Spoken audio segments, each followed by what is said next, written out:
So last year at regionals, we slept in the boat numerous times because it was too hot to sleep in the truck or too uncomfortable to sleep in the truck. Let me show you guys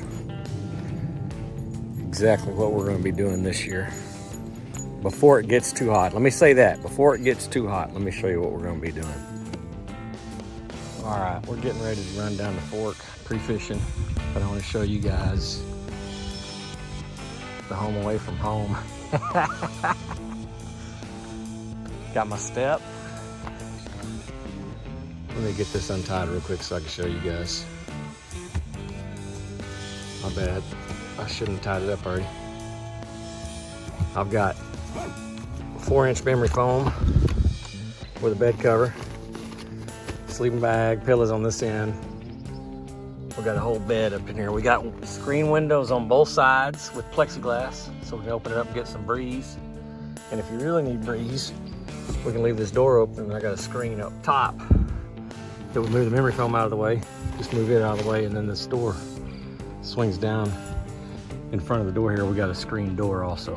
Let's take a look at this thing. Y'all didn't know how redneck I was. You can call me Jed Clampett.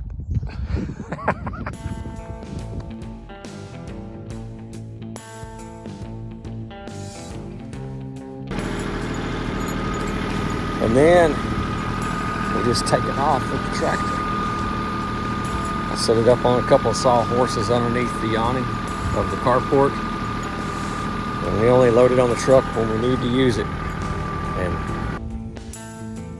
we won't be doing it in the summer because it'll be too hot, but in the spring, in the winter, and in the fall,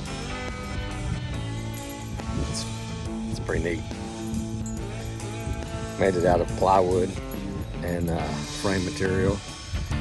And then what I did is I got bed liner, roll-on bed liner, and we rolled the bed liner all over the outside, and then we built doors. We bed lined that, made the windows out of plexiglass, got screens. It's gonna be fun.